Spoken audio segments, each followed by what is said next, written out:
Welcome back to the Deep Dive. Today we are tackling a question that I think sits right at the core of the modern experience. Why does it feel like our attention, our focus, even our basic emotional state, why does it feel like it's constantly being hijacked? Is this just, chaos? Is it accidental, or is there a systematic design at work? And I think most critically, is there a manual to fight back? Well, it's a dive into architecture, not accident. That's what our sources really point to. It's architecture. Yeah. The apparatus of control, it's incredibly sophisticated. It draws not from, guesswork, but from decades of intense research in persuasion, social psychology, and large-scale systems theory.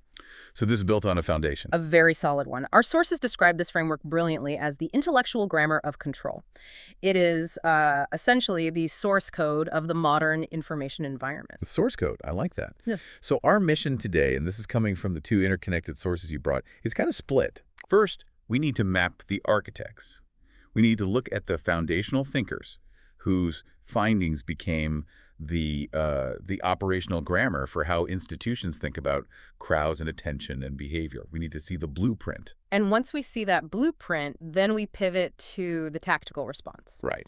We're dissecting a manual called The Signal in the Fog, which promises a very precise way to move from being a receiver of noise, scattered, reactive, easily monetized. Which feels like the default state for many of us. And it is the default state, and it promises to help you become a broadcaster of your own reality. It offers these deprogramming protocols that are explicitly designed to secure your mental sovereignty. Yeah, this feels far beyond just, self-help or productivity tips. Oh, completely. This is about understanding the 5 foundational pillars of this control grammar, seeing how they are actively harvesting the nervous system for profit, and then finally, deploying specific, actionable protocols designed to shatter that trance. It's necessary self-defense. That's how the manual frames it. This is the attention war. Okay, let's unpack this. The core insight, and frankly, it's a disturbing one from the source material, is that the major systems we interact with every single day— global media, social platforms, financial markets, corporate structures— they do not operate blindly. They've adopted a universal set of operational maps based on established scientific findings. So it's not a conspiracy. It's not a smoky room. No. The coordination is the universal adoption of the same intellectual grammar. It's baked into management, into technology, into policy worldwide. And the sources break this grammar down into 5 clear pillars. They start pretty logically with the origin point for the whole thing, the explicit methodology of influencing crowds. Let's start with the persuasion people. Right. This story really begins in the late 19th century with a guy named Gustave Le Bon. He essentially mapped the crowd mind. The crowd mind. What did he mean by that? He saw it as impulsive, highly suggestible, and critically prone to emotional contagion. Like an idea spreading like a virus through a group. Exactly.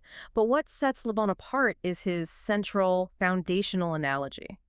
He explicitly compared the crowd's state to a hypnotic trance. A hypnotic trance. For him, the individual just vanishes into the crowd, and a kind of collective unconscious takes over. So the idea is that if you can frame the environment correctly, you don't need to argue with the crowd. You just need to hypnotize it. Precisely. And engineering that consent, that became the mission of Le Bon's successors, most notably Edward Bernays. Often called the father of public relations. The very same. Bernays openly drew on Le Bon's crowd psychology and, crucially, the insights of his uncle, Sigmund Freud, about the unconscious mind. Okay, so this is key. PR wasn't designed for rational debate. No, it was explicitly designed using models of the subconscious and emotional desire, not rationality. It's about steering an emotional organism, not convincing a rational voter. So how did Bernays operationalize that? I mean, how did he turn psychology into an actual playbook? Well, he was an absolute master of linking latent, unconscious desires to commercial products. The sources highlight some classic examples. Like the bacon campaign. Exactly, the campaign for bacon. Bernays didn't go out and argue that bacon was, tastier than cereal. No. He consulted a doctor, had him confirm that a hearty breakfast was healthier, and then convinced newspapers to publish these findings. So he linked the desire for health and the voice of authority, the doctor, to a commercial product, bacon. He engineered the context, which created the consent, or, the even more famous Torches of Freedom campaign. All right, with the cigarette. He hired debutantes, these symbols of high society, to smoke cigarettes in the Easter parade.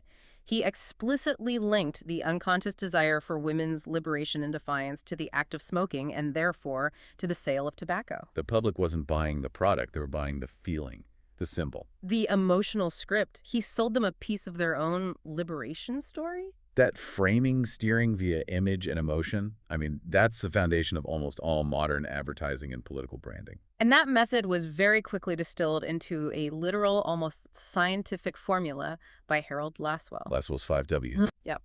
His classic propaganda framework. Who says what, in which channel, to whom, with what effect? And what's so fascinating here, as the sources point out, is that this isn't just some dusty academic description of history. Not at all. This is literally the planning template for every strategic communications, marketing, and political campaign today. I can see that so clearly.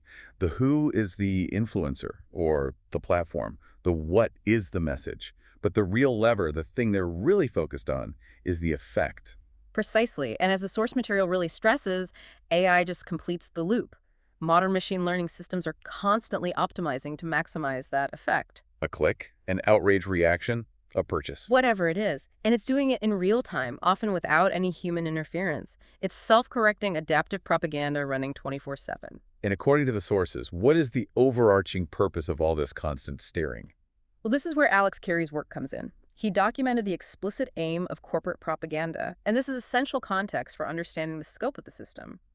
Taking the risk out of democracy. Taking the risk out of democracy. The entire effort is about shaping public opinion, preemptively managing dissent, and ensuring that public policy remains favorable to corporate power. It's a strategy for de-risking democracy for capital. So the grammar sees the public as an input to be managed, not a sovereign entity to be served. That's it. But this first pillar isn't just about the message, it's also about the environment where the message lives.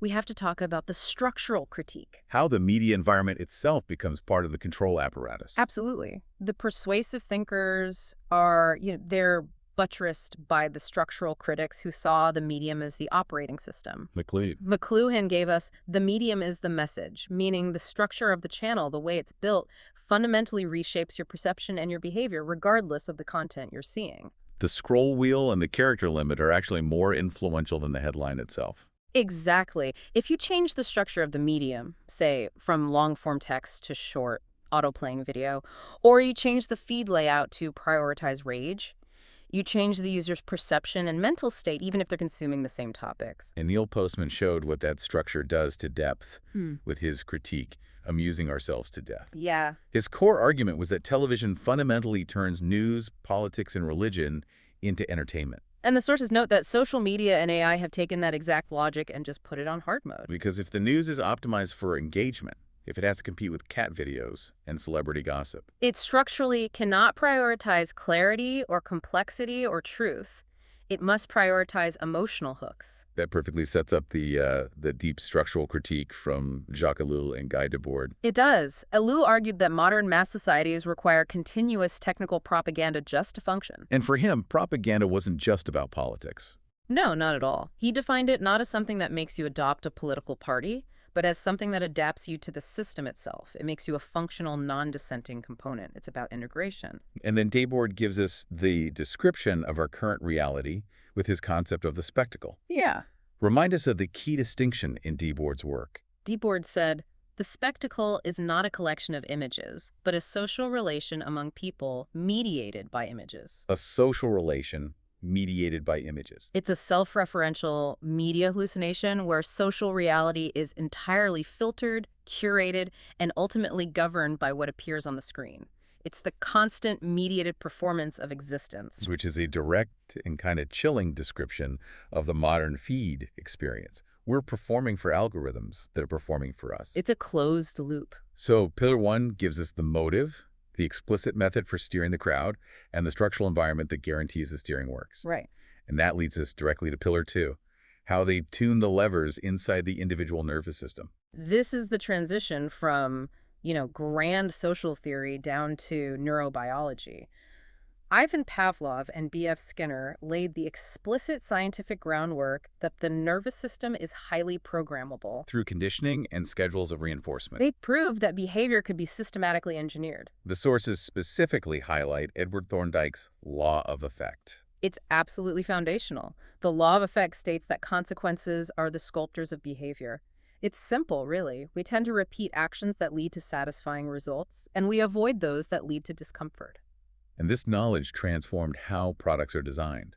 You're saying the intellectual grammar translates the law of effect directly into product funnels. Absolutely. What's fascinating here is how directly this theory is applied today, specifically regarding variable reward ratios. Okay, explain that. Think about a physical slot machine. It offers intermittent, unpredictable payouts.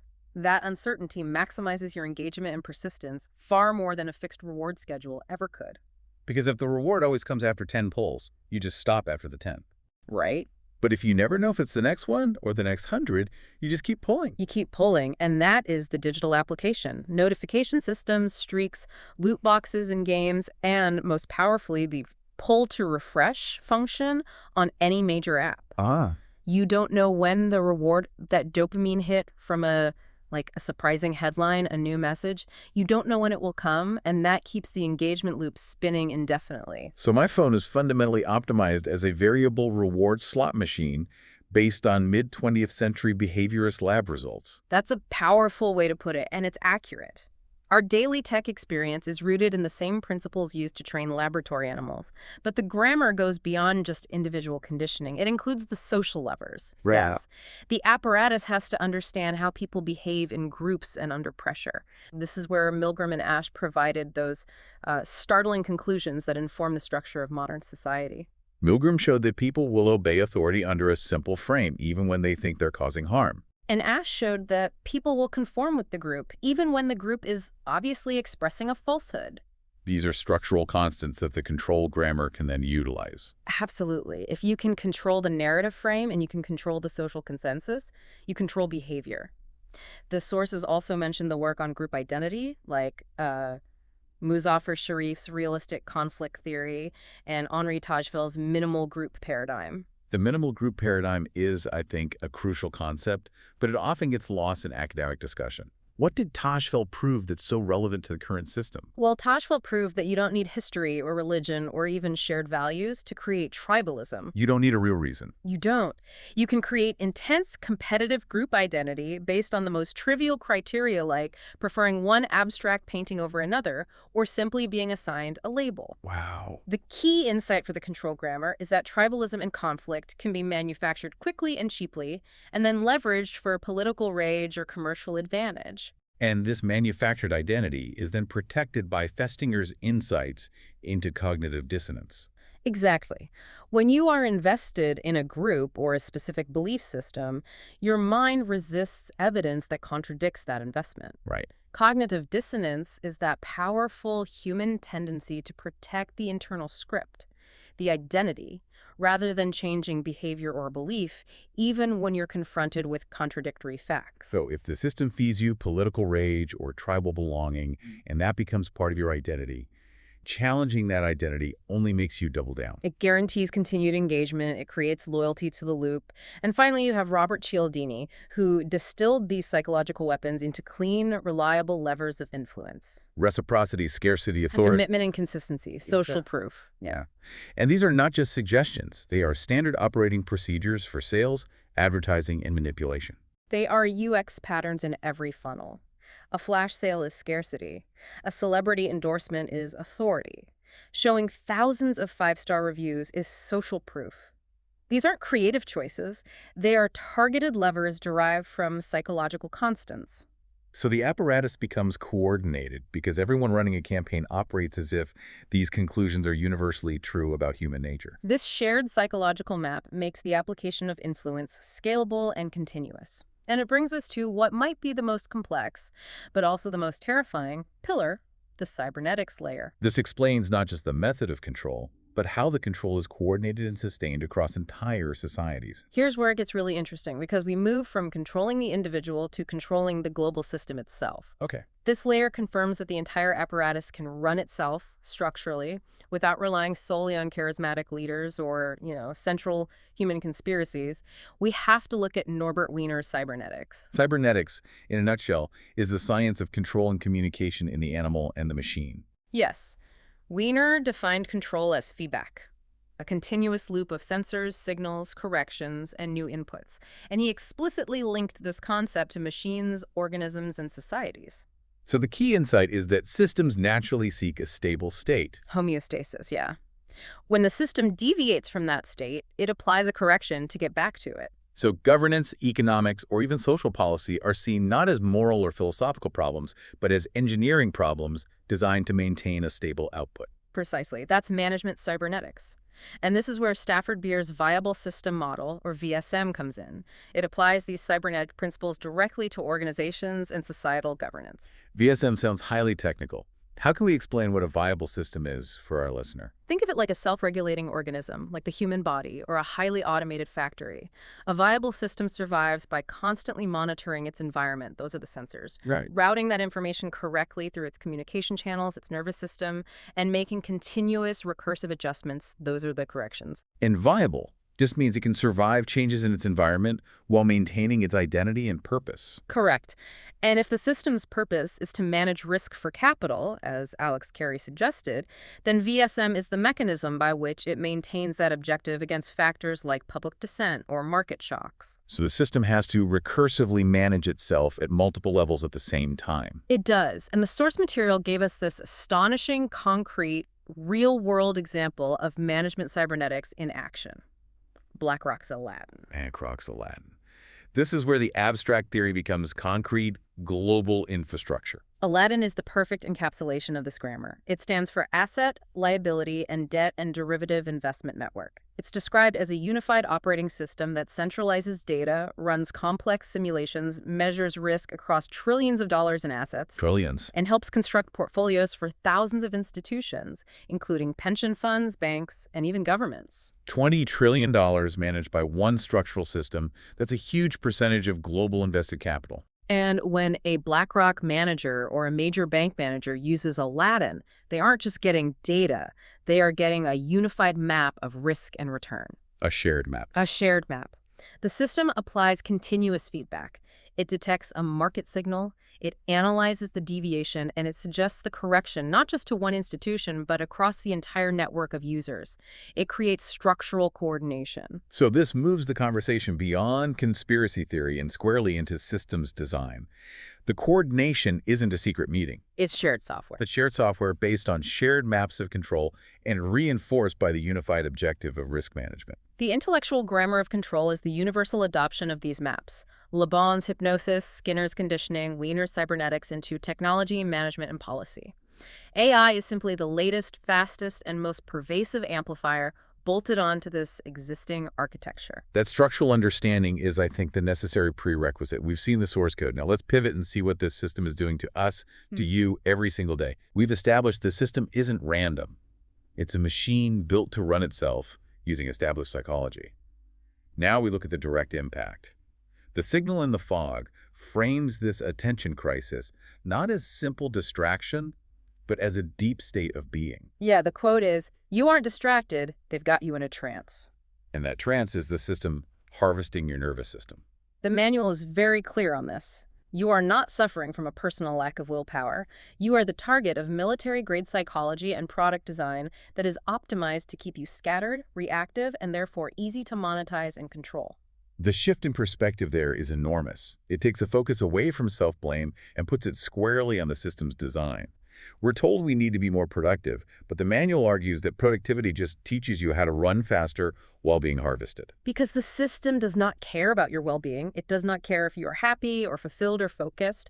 It only cares that you are hooked. They are farming specific emotional loops because, as the source states, each loop has a market, each spike has a buyer. You are providing raw, high-intensity emotional energy as a commodity. It sounds like an energy vampire economy. What are the specific emotional loops they're targeting and monetizing? They're farming the most primal and predictable human emotional responses. The manual explicitly lists them. Sexual charge, political rage, tribal belonging, envy, moral superiority, and the fear of falling behind, or FOMO. Why those specific emotions? What makes them so valuable? Because they bypass the rational, critical mind, your prefrontal cortex, and they plug directly into the nervous system, the limbic system. The emotional brain. Rage is sticky, it's shareable, it confirms your identity. Envy drives consumption. Fear drives compliance. An advertiser or a political operative doesn't need you to be rational. They need you to be in a state of high emotional arousal and anxiety. Because those states create predictable, profitable actions. Clicks, shares, purchases, votes. The apparatus exploits these emotional loops, ensuring your dopamine is constantly spent on problems that often are fabricated or amplified specifically for your engagement. This instantly reinforces that connection back to Pavlov and Skinner. The variable reward system is designed to hook us on these cheap, predictable hits of emotional validation or outrage. That's the algorithmic trance. The manual makes that link explicitly clear. Your phone isn't a tool, it is a slot machine. Wow. The scroll, the notification, the constant intermittent reinforcement that fragments your attention through what the manual calls microcuts of time and focus. Microcut. Scroll long enough and your brain starts to chase the lever instead of chasing genuine life goals. This perpetual fragmented harvesting guarantees that we remain in the fog, always reactive. And this state leads us to what the manual identifies as the single most dangerous habit, because it's the point of entry for the entire system. Right. The manual argues with powerful emphasis that the trance doesn't start when you pick up the phone. It starts in that thin, weightless second when you first wake up, just before your eyes open, and the urgency of the day rushes in. That moment of silence. That's the moment of critical choice that the apparatus is built to hijack. In that split second, your brain is performing an essential function. It auto-loads who you've become since you were a child. It's retrieving the established character for the day. Exactly. It instinctively grabs the familiar emotional and identity script old roles like the fixer, familiar worries, the internal critic, the rules about who you are allowed to be. The commercial break of sleep is over, and the show of your rehearsed life comes back on. Yes. That same tightness in your chest, the same background anxieties, the same list of things you should feel guilty about, you step back into them without realizing you just made a choice for the day's emotional programming. You greet the mirror as the character, not the sovereign person wearing the body. Right. And what happens if the phone is the first thing you reach for in that window? It's the instant delivery mechanism for the external script. It immediately confirms and amplifies the internalized script. Instead of using that clean, untouched second to intentionally set your own signal, you allow other people's urgency. The notifications, the rage headlines, the demands from work. To choose your first thought. That's the trade. The trade. It's trading that initial sovereign clarity for the same old loops of anger, anxiety, performance, and distraction. Your attention instantly becomes currency, and your focus is outsourced to the systems designed to harvest it. The source material warns that entire systems are built on that half-second of autopilot, counting on you not noticing it. The truth, then, is that most of us are not living real life, but rehearsed life. We're perpetually running yesterday's emotions on today's clock. And that keeps us busy and reactive enough that we almost never catch the moment we could put the script down and choose a new direction. This is why the countermeasures are so urgent. Because the most dangerous habit isn't the screen itself. It's the auto-loading of yesterday's identity again and again without acknowledging the critical choice you missed. Understanding this is the bridge that takes us from diagnosis to the tactical solution. Okay, we've mapped the control grammar Le Bon's trance, Skinner's conditioning, Wiener's cybernetics. We've seen the harvest, the emotional economy, and the morning script. Now we shift to the solution. The manual, the signal in the fog, is a tactical guide designed for sovereignty, not mere abstinence. How did these protocols act as the wire cutters for the apparatus? Well, you combat a sophisticated systematic grammar of control by developing specific, repeatable, and fast countermeasures that target the vulnerabilities of the system. And the protocols are designed to be practical for people who are overloaded. Exactly. A 5-minute ritual, a 30-second tool. They attack the system's reliance on fragmentation, autopilot, and linguistic manipulation. Before you launch an attack, you have to scout the battlefield. So Protocol 1 starts with diagnosis. The first diagnosis is recognizing the fragmentation fog. This is that state where your attention has been scrambled by those microcuts. Right. The leaks of time and focus that compound throughout the day and are specifically exploited by the variable reward schedules. The goal of this phase is simply to name the chaos and understand how your time is leaking, often in tiny, nearly invisible increments. So if the system relies on us being scattered and confused, the counter is radical specificity and clarity. Precisely. We then move into the deep code by confronting what the manual calls vague reality. The apparatus thrives on language that blurs the map of the world, generalizations, emotional abstractions, moralizing terms that hide the true intention. The Laswell effect. Exactly. The countermeasure is using specific questions that cut through the smoke. You replace vague anxiety like, I am failing, with a precise inquiry. What specific action can I take in the next 30 minutes to advance this goal? And this includes hook recognition. The system knows how to bypass our logic. Hook recognition is like a field guide to those invisible triggers that bypass logic and speak directly to your nervous system. The outrage headline, the victim script, the family guilt trip. Those are all hooks designed to force an emotional reaction before your rational mind can engage. If you can recognize the category of the hook immediately, you can starve the emotional loop before it starts spinning. So you're undermining the emotional economy we talked about in part 2. Directly. This is the crucial first step. Seeing the strings attached to the emotional loops and using clarity to resist the structural ambiguity of the system. Okay, that leads to protocol 2, the psychic shield and sovereign focus. This protocol is the direct physical combat mechanism against two major pillars: the conditioning stack of Skinner and Pavlov, and that most dangerous habit, the morning script. The psychic shield. It's described as a non-negotiable 5-step morning ritual designed to firewall the mind before unlocking the phone. It is the tactical response to that half-second of autopilot. The 5 steps are designed to ensure you wake up under your own signal. So what might that look like? Step 1 might be a deliberate, self-assigned, intentional thought. Not a worry, but a purpose. Step 2 might be a 30-second grounding exercise, some physical movement, or just defining your one core priority for the day.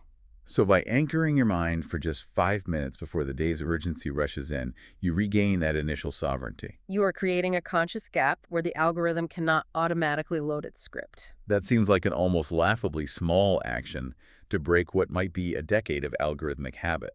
For someone who's really addicted to that variable reward system, how does a simple 5-minute routine truly break such powerful conditioning? The power isn't in the length of the routine. It's in the timing and the consistency. Okay. The system relies on you being asleep at the switch in that critical first minute. The 5 minutes don't solve all your problems, but they establish a new baseline, a new feedback loop for your nervous system. By repeatedly choosing clarity over anxiety right at the starting gun, you are using the principle of conditioning against the apparatus. You're retraining your own brain to prefer internal signal over external noise. And the logical follow-up to establishing that firewall is sovereign focus, which directly counters the conditioning and fragmentation of time. Absolutely. The system is built to steal your time in those microcuts, leveraging the pull to refresh addiction. Sovereign focus is about shattering that fragmentation fog to reclaim a block of deep, protected focus. The manual suggests aiming for 2 hours of protected, non-negotiable focus daily. Right. This stops the time leaks that were previously exploited by the system's variable reward schedules. The key is to schedule time to be unavailable to the control grammar, proving to your nervous system that clarity yields better rewards than chaos. Okay, so if the persuasion people Bernays, Laswell, Cialdini designed the language and channels of influence, Protocol 3 is the direct countermeasure. It's the linguistic wire cutter. This is the decoder, or what the manual calls the linguistic razor.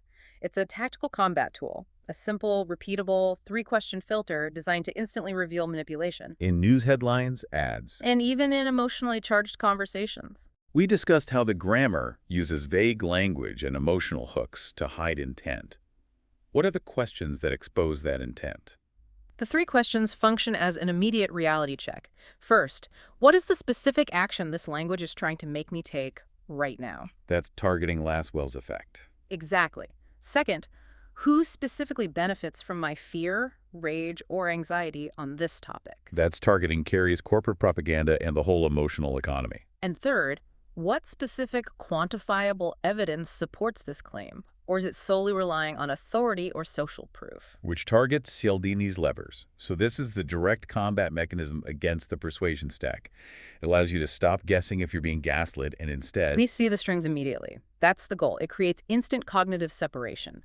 If a headline relies entirely on scarcity or authority, you must buy this now, or experts say you are wrong, the razor exposes the structural mechanism of the message. If the apparatus is built on manipulating language, the most powerful countermeasure has to be a superior linguistic tool. One that reclaims definitional clarity. Finally, Protocol 4.